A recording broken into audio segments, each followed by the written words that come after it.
I went down the town the other day just to do some shopping. You know what it's like. Where I live, in the centre of the town, there's a sort of open space where people go. It's all paved over, that sort of thing. And sometimes you get buskers in there or musicians. It's very pleasant, various town promotions and things. Well, when I went down, there was this chap, strangely dressed actually, had a waistcoat a bit like me, a bowler hat. It was sort of very interesting, curious sort of chap, I suppose you'd call him. And he was on a soapbox, on a little, well, and actually it was a milk crate, but he was on this milk crate, and he was sort of talking to a number of people. They were just watching him. He was sort of mumbling. I couldn't really hear exactly what he was saying. So I thought he looks interesting, see what he's got to say. And I got a bit closer, and he was speaking incredibly softly. And he'd obviously been speaking for a while, and a few people had gathered, and they were sort of slowly getting closer because they couldn't quite hear him. And it was so interesting, and I wrote down, at least I think I've written it down sort of fairly verbatim, what he was saying.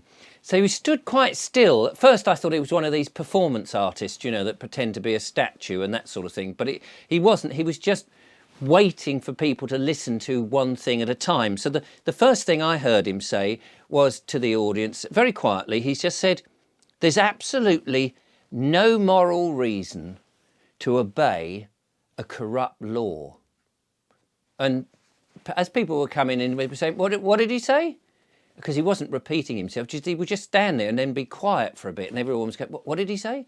And somebody repeated it back. There's no moral reason to obey a corrupt law.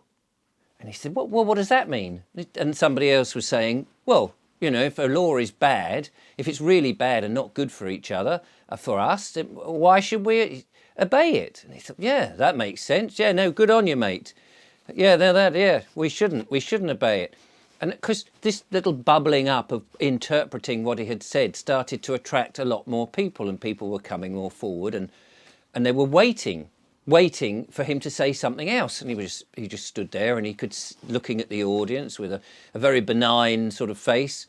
And then suddenly he said something else. He said, if 1% of the population make you believe a lie, they win.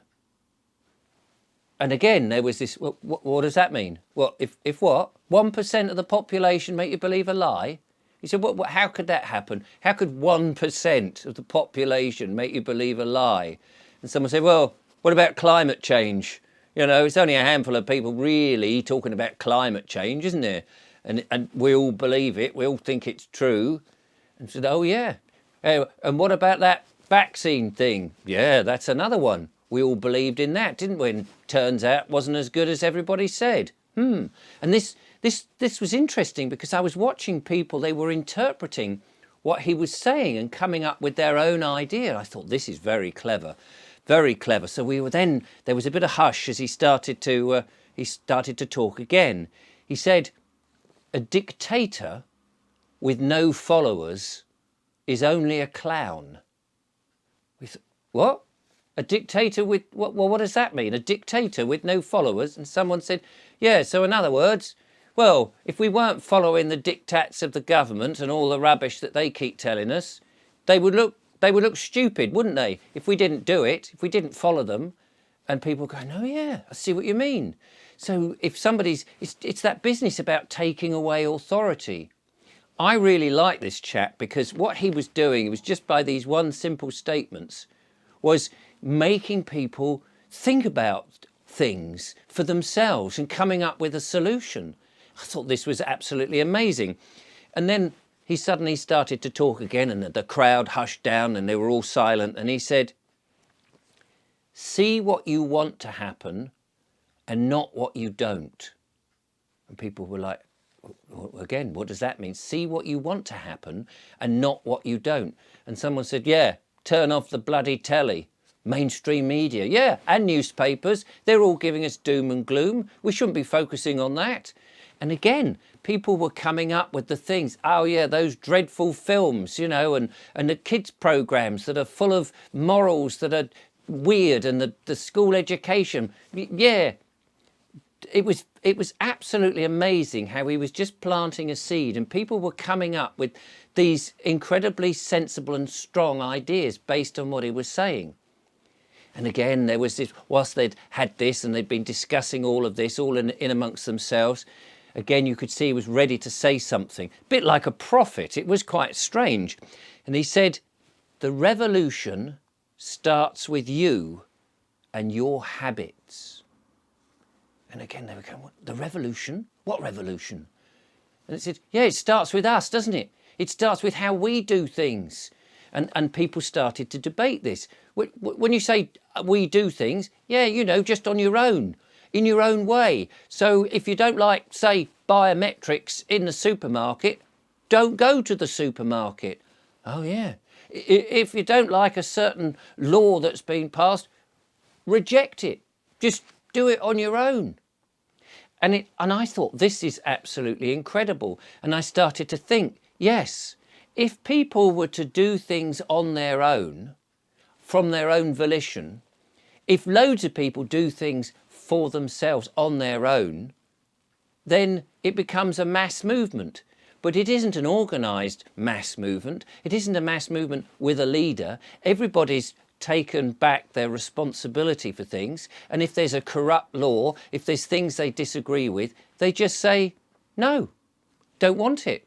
Not going to do it. What are you going to do? Take us all to court? Put us all in prison? I thought it was amazing. So we were all discussing this in just like a forum out there on the street saying, yeah, what does he mean by this? And how is that? We shouldn't do it. We'll just get our own habits in order. If I don't want to do that and I don't like it, I'm just going to take my business somewhere else. And that's how it populated. And then we all sort of like hushed and went to see what next he was going to say. Only when we turned back, he'd gone. The little soap box, the milk crate had gone. And we thought he was just strolling down the road as if ready to go somewhere else to do his speech. But he'd planted the seed. And I came away from that feeling really invigorated. I thought, yes, it's about taking back the responsibility. We don't have to beg the politicians to change their ways and to come out with new things that suit us. We just have to say no, individually, on our own, change our habits and say, do you know what? I'm not going to watch all that mainstream media rubbish. I'm going to turn the television off. If I'm not happy with the schools and the way they're teaching my children, I'm going to take the kids out of school. I'm going to home educate them. We don't have to do that. If I think these 15-minute laws are bad in these 15-minute neighbourhoods and they're going to fine me every time I'm going to move, I'm just going to ignore it. I'm just going to carry on and get on with my lives. If it means that I'm not harming anybody and I'm not hurting anybody, but it's just a penal system that just wants to infringe me, I'm just going to get on with it. And I thought that is an amazing, because the thing is, if everybody individually does it, we're actually doing it en masse. And what a message that sends back to a government. Says, do you know what? If you're a dictator but you've got no followers, you are indeed a clown. And I thought there is strength in a message like that.